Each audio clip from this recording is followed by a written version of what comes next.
Salut à tous, on se retrouve pour une vidéo spécialement consacrée à 3 joueurs peu connus qui sont en train de tout exploser cette saison. L'idée n'est pas de les analyser, mais plutôt de comprendre lorsqu'un joueur est en train de surperformer ou plutôt de passer un réel cap dans sa carrière. Le premier nom choisi est Omar Marmouche, l'attaquant égyptien de Francfort qui fait un début de saison exceptionnel, avec 10 buts inscrits et 6 passes décisives en seulement 10 matchs. Le second est Victor Gyökeres, lui qui a marqué 12 buts et délivré 4 assists en 12 matchs.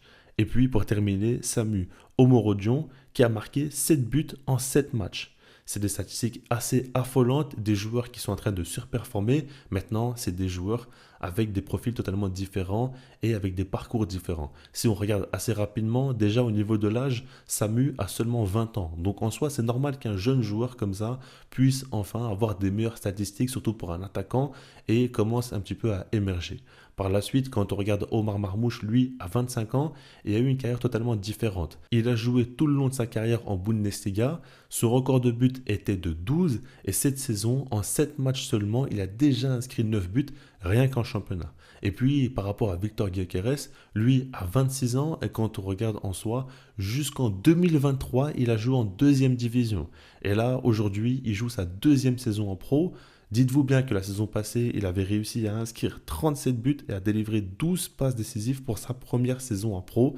Et là maintenant, il est sur les mêmes standards, ce qui est assez dingue. Par rapport à tout ça, on va essayer d'y voir plus clair, de ne pas se tromper sur un joueur qui fait une énorme saison et ensuite qui flop. On va essayer de comprendre comment on peut analyser tout ça. Déjà, le premier point selon moi qui est hyper important, c'est le championnat et l'environnement. Si on prend l'exemple ici de Omar Marmouche, lui, il explose en Bundesliga du côté de Francfort. On sait très bien qu'en Bundesliga, il y a beaucoup de joueurs qui marquent beaucoup de buts et par la suite, lorsqu'ils sont transférés dans un autre championnat, flop. On peut déjà prendre des exemples concrets, même dans son propre club. Du côté de Francfort, on a vu par exemple Luka Jovic marquer énormément de buts, ensuite être transféré pour 70 millions d'euros du côté du Real Madrid et être un énorme flop qui a traîné pendant des années. Par la suite, on a vu aussi André Silva qui s'est totalement relancé en Bundesliga du côté de Francfort, a su marquer plus de 30 buts et par la suite, lui aussi a coulé et n'a plus jamais retrouvé sa forme. Et puis pour terminer, un exemple très récent, Randal Kolo Muani qui avait une forme étincelante et qui n'a toujours pas su retrouver son véritable niveau.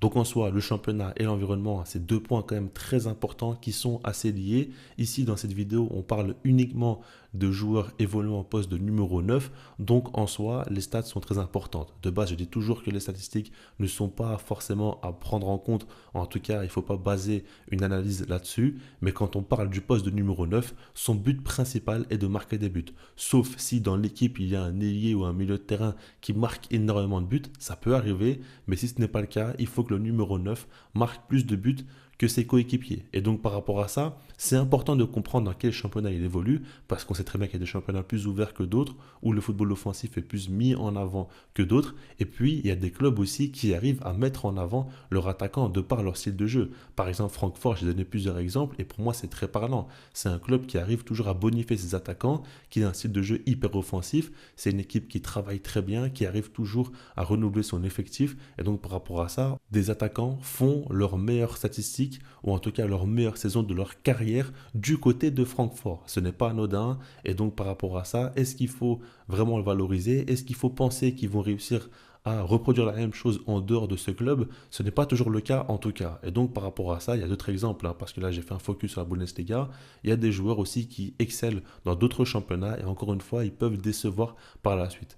Maintenant, si on regarde le second point, et là je le trouve vraiment intéressant, c'est le nouveau statut que ça engendre. Lorsqu'un joueur fait une grosse saison, marque énormément de buts, fait beaucoup de passes D, en tout cas arrive à briller, tout de suite, il a un nouveau statut et à ce moment-là, il y a une donnée psychologique à prendre en compte.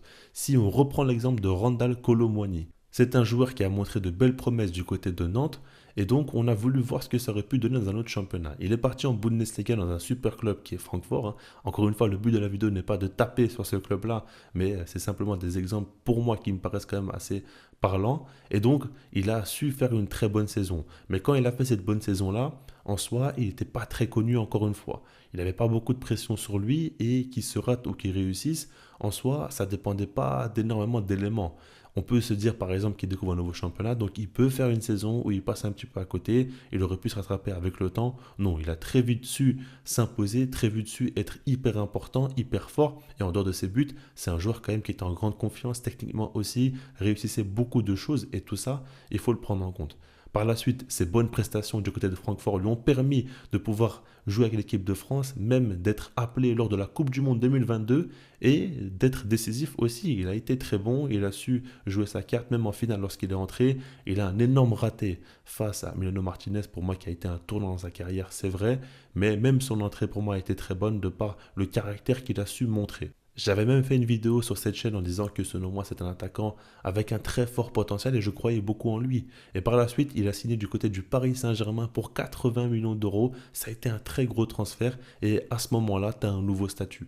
Quand tu es appelé en équipe de France, quand tu es titulaire avec les Bleus, quand tu joues maintenant au Paris Saint-Germain, tu as été transféré pour 80 millions d'euros. Évidemment, les attentes ne sont plus les mêmes. Et puis, si jamais tu passes à côté de tes matchs, les critiques sont beaucoup plus fortes. En Allemagne, les critiques sont beaucoup moins importantes. Et puis surtout, il n'avait pas grand-chose à prouver quand il est arrivé à Francfort. Là, quand tu arrives au Paris Saint-Germain, après la Coupe du Monde, après tout ce que tu as fait en Allemagne, évidemment, tu es beaucoup plus attendu. Et à ce moment-là, c'est difficile de gérer ça. Surtout qu'il y a une concurrence quand même beaucoup plus importante. On a vu que Gonzalo Ramos aussi est arrivé au même moment. Et comme il n'a pas su apporter pleine satisfaction en très peu de temps, l'attaquant portugais a su profiter de cela pour avoir plus de temps de jeu. Et donc ça montre bien que le nouveau statut engendre beaucoup de nouvelles problématiques auxquelles le footballeur n'était pas confronté. À ce moment-là, tu rentres dans un environnement totalement différent et pour un attaquant notamment, être en confiance, c'est l'une des choses les plus importantes pour marquer des buts.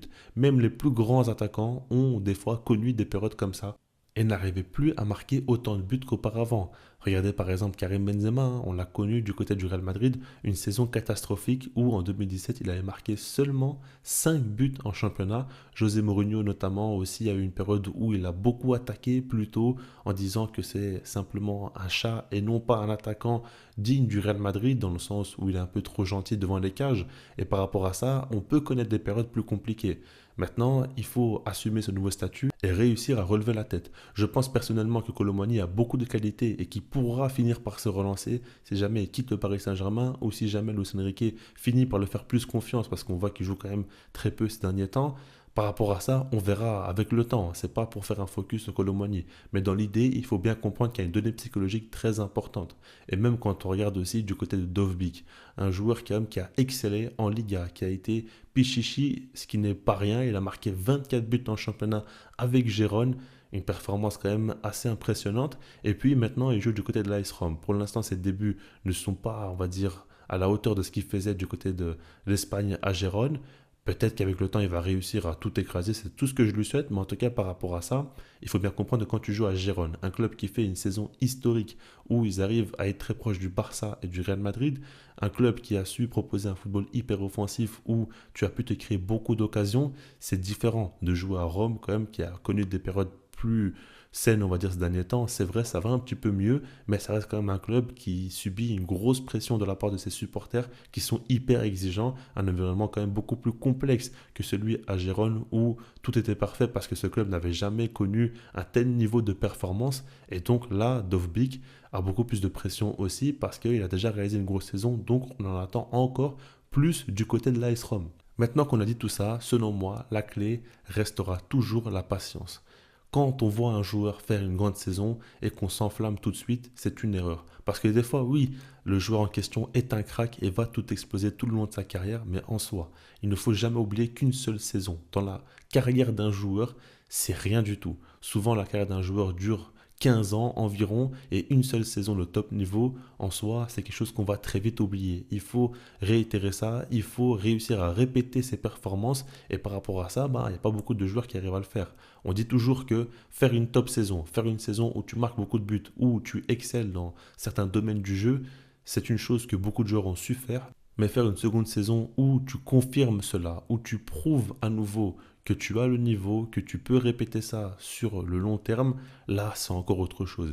Et par exemple, si on en revient à Victor Gyökeres, il a réalisé la saison passée une saison exceptionnelle du côté du Sporting Lisbonne. Il avait déjà beaucoup de projecteurs rivés sur lui. Il aurait pu signer dans un gros club et a préféré rester une saison de plus du côté du Sporting pour prouver qu'il a le niveau pour réitérer cela, pour reproduire la même performance en marquant beaucoup de buts et par la suite avoir une place de titulaire dans un top club européen. Ça, c'est quelque chose quand même que je respecte et je pense que c'est la meilleure des idées en soi. Dites-moi vous ce que vous en pensez par rapport à tout ça, par rapport aux joueurs qui excellent du jour au lendemain, qui font de grosses performances. Qu'est-ce que vous en pensez et comment repérer ceux qui sont, on va dire, sujets à se cramer par la suite et ne plus réussir à reproduire ce type de performance et ceux qui lancent véritablement un nouvel arc dans leur carrière, disons ça comme ça. Je reste là-dessus, puis sinon moi je vous dis peace.